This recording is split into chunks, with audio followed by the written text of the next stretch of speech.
Welcome back to The Explainer. Today, we're diving straight into a massive, mind-bending thought experiment. So imagine, for just a second, waking up on a Monday morning to a world where the very concept of employment has been permanently erased from human history. Your alarm clock goes off, sure, but there's no commute. There are absolutely no emails to answer. There's no shift to clock into, ever again. It really begs the question, what if you never had to work again?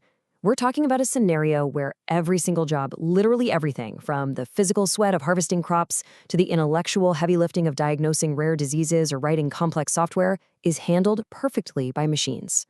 If an autonomous, hyper-intelligent network flawlessly managed every job out there, humanity would instantly face its greatest existential test.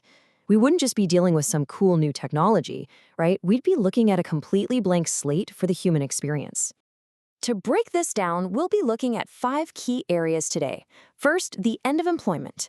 Second, the great economic paradox. Third, coping with unlimited leisure.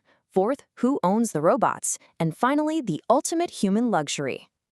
So, starting with Section 1, the end of employment, shattering the mirror of purpose. For millennia, our human identity, our daily structure, and our social status have been tethered directly to our labor. I mean, think about it. What's usually the very first thing we ask when we meet someone new? So, what do you do? Well, in this post-labor paradigm, 0 is the number of hours you'd be required to work. Stripping away that requirement to work 0 hours a week doesn't just shake up the economy, it completely shatters that foundational mirror of our purpose. Without a job title to hide behind or a career ladder to climb, we're stripped of our traditional metrics for success. It really forces us to ask some deep, kinda uncomfortable questions and completely redefine what actually constitutes a meaningful life when our productivity is just no longer required. Which brings us to Section 2, the great economic paradox, navigating the collapse of global capitalism. Because once we figure out who we are without jobs, we run straight into a massive logistical wall. We are faced with this absolutely fascinating economic tension. On one hand, we have absolute material abundance.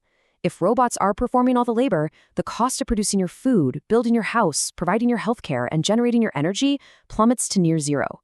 We enter an era of ultimate abundance. But on the flip side, we have 0 wage distribution. Because those traditional jobs are gone, the conventional mechanism for distributing wealth, your paycheck, completely vanishes. So the robots make everything abundant and virtually free, but because wages have disappeared, nobody actually has the money to buy anything. Our current capitalist structure would literally just break down under the weight of this paradox. So, how exactly do we fix that broken system? Well, according to the source material, to avoid an immediate societal implosion, governments would be forced to abandon old tax models entirely. Instead, they'd need to implement advanced frameworks like universal basic income or universal basic services. By taxing the staggering productivity of the automated infrastructure itself, the state essentially guarantees the survival and comfort of every single citizen. This completely severs the link between human labor and human survival, and it permanently shifts humanity from a survival-driven economy into a true post-scarcity society. Moving on to Section 3, coping with unlimited leisure, the psychological divide. With survival guaranteed and the 40-hour work week permanently dismantled, the human race enters an age of unlimited leisure. But here's the catch. This absolute freedom might initially feel like a profound, terrifying collective void. Without a daily job dictating our schedules, humanity essentially divides psychologically. A lot of people would treat life as an open canvas for self-actualization. They'd use this time to dive deep into philosophy, scientific exploration, pure artistic expression, or local community building. But conversely, the source data points out that a pretty significant portion of the population would experience severe psychological distress from the sudden loss of structured struggle and achievement. These individuals might actually retreat into hyper-realistic virtual reality, utilizing simulations designed specifically to mimic the challenges, the dangers, and the professional triumphs they've lost in the real world. Think about that. We would literally code artificial stress just to feel a sense of accomplishment again. Now for Section 4, who owns the robots? The ultimate political question. Before we get too lost in virtual reality, we really have to look at a highly sensitive dynamic at play here. The true danger in this automated scenario lies not in the mechanical workers themselves. We aren't talking about some sci-fi robot uprising here. The real danger lies in the ownership and control of the robotic infrastructure. And this brings us to a concept called techno-feudalism. If a tiny elite of tech corporations and billionaires maintain exclusive private ownership over the patents, the data centers, and the physical robots that sustain our daily lives, we could face a dystopian outcome. The rest of humanity could find themselves entirely disenfranchised, completely dependent on the charity of an untethered ruling class. It's essentially a modern reversion to lords and peasants, where the lords own the code and the machines.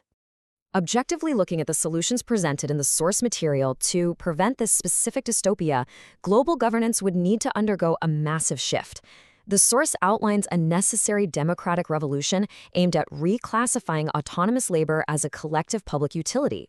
Rather than concentrating absolute power in the hands of a few private owners, the immense machine-generated wealth would need to be deliberately structured to elevate all of society equally.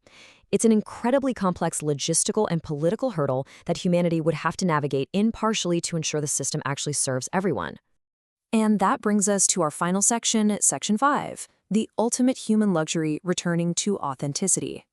Assuming we navigate those political waters successfully, we are met with a truly beautiful paradox. By removing humans from the machinery of production, we might finally learn to value each other for who we actually are, rather than simply what we can produce.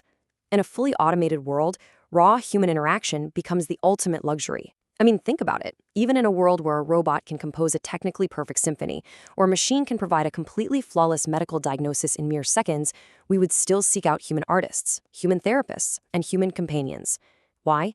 Because they possess a shared consciousness. They have a capacity for genuine empathy. We wouldn't choose them for efficiency, we would choose them for connection. The research we're looking at perfectly captures the essence of this whole idea, stating that ultimately a world run entirely by robots could strip away the transactional nature of modern society and allow humanity to return to its truest, most authentic self. In our current world, so many of our relationships are deeply transactional. We need something done, someone does it, money changes hands. Take all of that away, and we are left with the pure pursuit of mutual understanding. We would seek out human connections simply to share what it means to live, to suffer, to experience joy, and to just exist together. I want to leave you with a provocative thought that really challenges how you view your own identity and purpose today. In a post-labor world, without your job title, without your daily grind, who would you choose to be? What passions would you pursue if failure didn't mean starvation? Take that thought with you today. Thank you so much for joining me for this explainer. Keep exploring, and I'll see you next time.